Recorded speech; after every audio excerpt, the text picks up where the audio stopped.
पश्चिम Africa में एक ऐसा देश है जहां वुडू सिर्फ फिल्मों या कहानियों तक सीमित नहीं है। ये एक आधिकारिक धर्म है जिसके राजकीय अवकाश और मंदिर हैं। वहां आज भी ज़ॉम्बिफिकेशन की प्रथा प्रचलित है और वैज्ञानिक इसकी पुष्टि कर चुके हैं। मृत्यु का भ्रम पैदा करने के लिए पौधों के विषों का प्रयोग किया जाता है। व्यक्ति को दफनाया जाता है, फिर कब्र से निकाला जाता है और विशेष पदार्थों का प्रयोग करके उसकी स्मृति और इच्छा शक्ति छीन ली जाती है। वो जीवित तो हो जाता है लेकिन पूरी तरह से अधीन हो जाता है। ऐसे मामले दर्ज हैं जिनमें कई साल पहले दफनाए गए लोग अचानक जीवित प्रकट हुए, हालांकि उन्हें अपने नाम या परिवार के नाम याद नहीं रहते। ये देश गिनी की खाड़ी पर स्थित बुल्गारिया के आकार का बेनिन है, जहां कभी महिला योद्धाओं का शासन था और मानव बलि का रक्त बहाया जाता था। 19वीं शताब्दी में स्थानीय राज्य के पास 6000 महिलाओं की एक सेना थी। वे कुलीन वर्ग की थी, राजा की निजी अंगरक्षक। इन योद्धाओं ने ब्रह्मचर्य की प्रतिज्ञा ली थी, अग्रिम पंक्ति में लड़ती थीं और युद्ध में इतनी भयंकर थीं कि उनके शत्रु उन्हें देखते ही भाग जाते थे। फ्रांसीसी अधिकारियों ने अपनी रिपोर्टों में लिखा कि अमेजन महिलाएं पुरुषों से भी बेहतर लड़ती थीं, किसी को बंदी नहीं बनाती थीं और पीछे हटने के बजाय मरना पसंद करती थीं। लेकिन इस महानता की एक भयानक कीमत चुकानी पड़ी। हर साल राज्य के मुख्य उत्सव के दौरान सैकड़ों लोगों को देवताओं और पूर्वजों को बलि के रूप में चढ़ाया जाता था। बंदियों का सिर राजधानी के चौक में ही काट दिया जाता था। उनकी आत्माओं को परलोक में राजा की सेवा करने के लिए नियत माना जाता था और उनका रक्त राज्य की शक्ति का स्रोत था। यूरोपियों के आगमन से पहले यह क्षेत्र अफ्रीका के सबसे शक्तिशाली राज्यों में से एक दहोमे साम्राज्य का घर था, जो व्यापार पर नियंत्रण रखता था और अपने पड़ोसियों पर आतंक फैलाता था। राजधानी अबो में अपनी भव्यता में प्रभावशाली थी।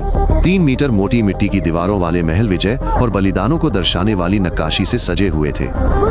शाही परिसर 44 हेक्टेयर में फैला हुआ था, जो 30 से अधिक फुटबॉल मैदानों के बराबर था, जिसमें कई इमारतें, मंदिर और समारोह स्थल थे।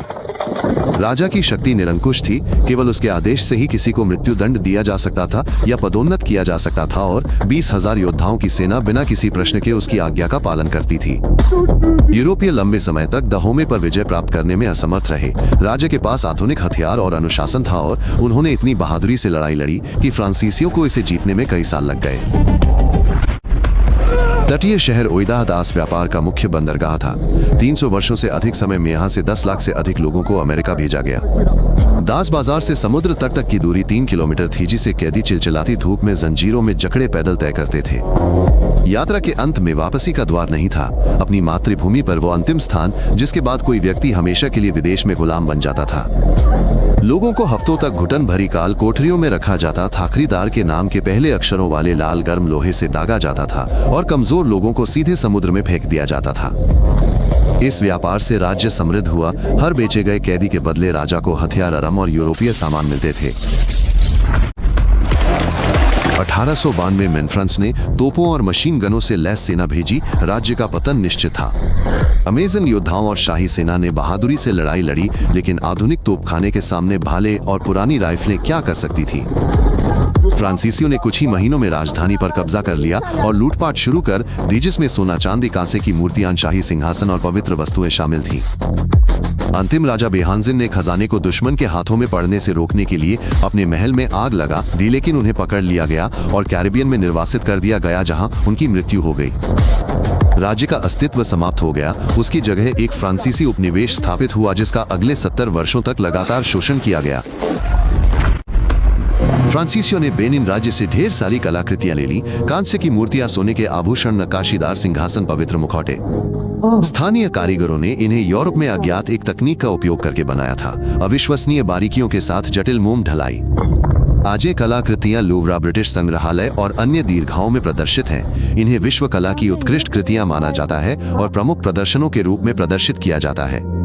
बेनिन ने 100 से अधिक वर्षों तक कम से कम कुछ कलाकृतियों की वापसी की मांग की, लेकिन संग्रहालयों ने ये कहते हुए इनकार कर दिया कि उनकी कलाकृतियां बेहतर ढंग से संरक्षित हैं, बल्कि उनकी कलाकृतियां चोरी हो सकती हैं या क्षतिग्रस्त हो सकती हैं।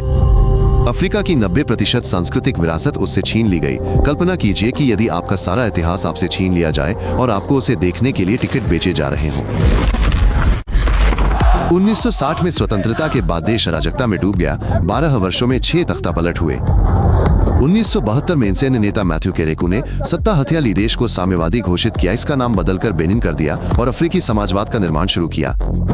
उन्होंने हर चीज का राष्ट्रीयकरण कर दिया, चर्चों और निजी दुकानों को बंद कर दिया, विपक्ष को मौत की सजा दी और लगभग 20 वर्षों तक देश पर पूर्ण नियंत्रण बनाए रखा। 1980 के दशक के अंत तक अर्थव्यवस्था चरमरा गई थी। डॉक्टरों और शिक्षकों के वेतन का भुगतान करने के लिए भी पर्याप्त धन नहीं था।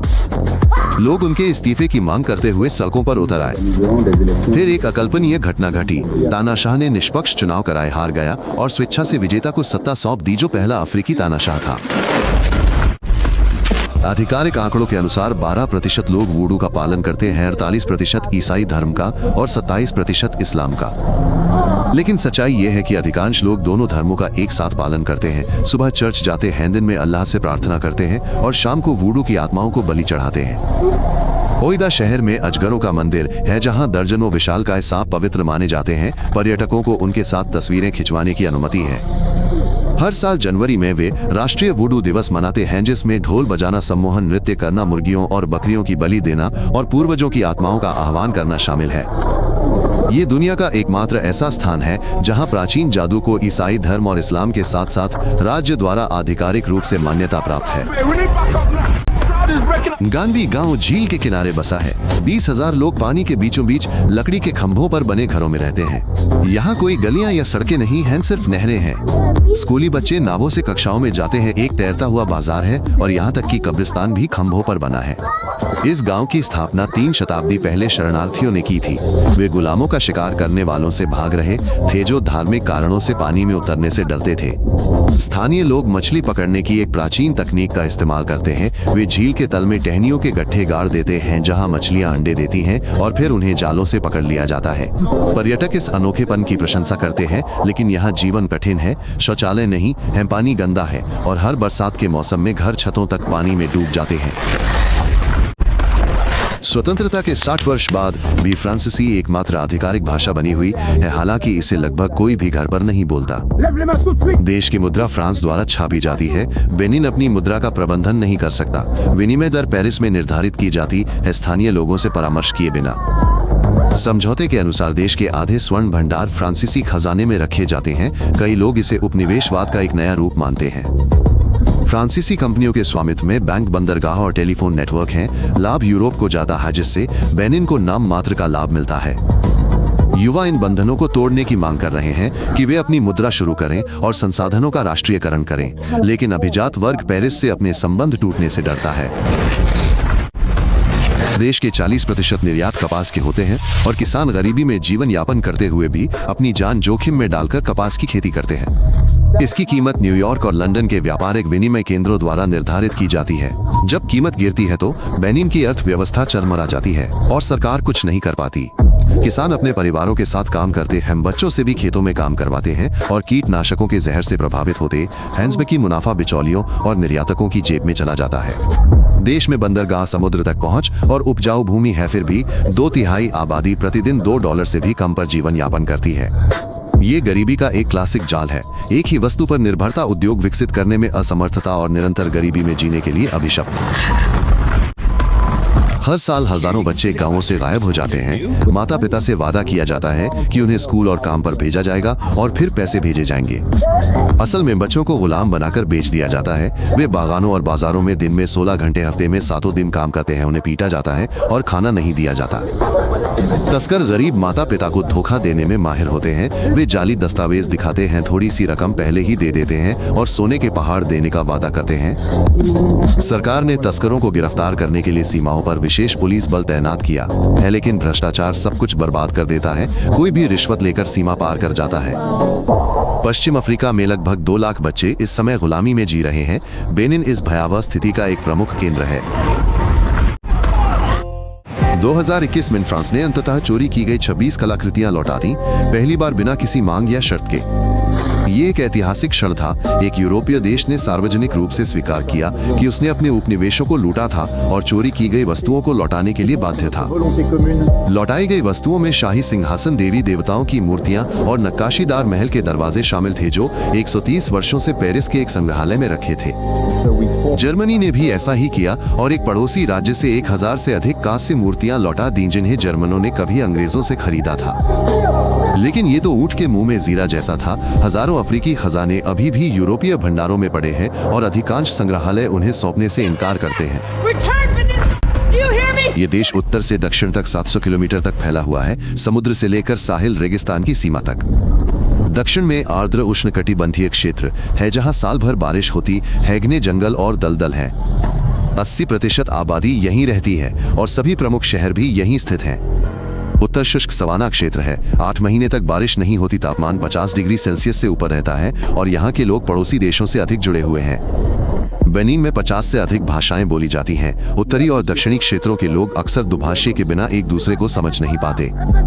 उत्तर क्षेत्र उपेक्षित महसूस करता है। सारा धन शक्ति और निवेश दक्षिण में केंद्रित है, जिससे समाज में निरंतर तनाव बना रहता है। अपनी तमाम समस्याओं के बावजूद बेनिन ने 50 वर्षों से युद्ध नहीं देखा है। यह क्षेत्र के सबसे स्थिर देशों में से एक है। सरकार ने डिजिटलीकरण की शुरुआत कर दी है। इलेक्ट्रॉनिक पासपोर्ट, ऑनलाइन व्यापार पंजीकरण और जल्द ही सभी सरकारी सेवाएं ऑनलाइन उपलब्ध होंगी। पड़ोसी देश नाइजर का लगभग सारा आयात बेनिन के बंदरगाह से होकर गुजरता है, जिससे सालाना अरबों डॉलर का सीमा शुल्क राजस्व प्राप्त होता है। पर्यटन हर साल बढ़ रहा है। लोग शाही महलों, तैरते गांवों, जादू टोने की रस्मों और दास व्यापार स्थलों को देखने के लिए उमड़ते हैं। स्थानीय स्टार्टअप उभर रहे हैं, युवा विदेश में पढ़ाई कर रहे हैं और वापस आकर व्यवसाय खोल रहे हैं। कुछ तो बेहतर के लिए बदल रहा है। बेनिन का इतिहास दिखाता है कि कैसे एक महान सभ्यता को नष्ट किया जा सकता है, लूटा जा सकता है और सस्ते कच्चे माल का स्रोत बनाया जा सकता है। दास व्यापार केवल अतीत का अपराध नहीं है, इसने अर्थव्यवस्था, समाज और जनसंख्या को तबाह कर दिया, जिसके परिणाम 200 साल बाद भी दिखाई देते हैं। जब तक पूर्व महानगर आपके नोट छापता है, आपके बैंकों का मालिक है और प्रमुख उद्योगों से मुनाफा कमाता है, तब तक सच्ची स्वतंत्रता संभव नहीं है। लेकिन ये कहानी उन लोगों की भी है जिन्होंने सदियों की गुलामी, उपनिवेशवाद और तानाशाही के बावजूद अपनी संस्कृति, आस्था और गरिमा को संरक्षित रखा। बेनिन ने साबित कर दिया है कि अफ्रीका में लोकतंत्र संभव है, तानाशाह शांतिपूर्वक गिर सकते हैं और न्याय की जीत होती है, भले ही धीरे धीरे। अगर आपको ये रोचक लगा तो सब्सक्राइब करें ताकि आप नए एपिसोड मिस न करें। हम हर बात को संक्षिप्त और सटीक रखते हैं।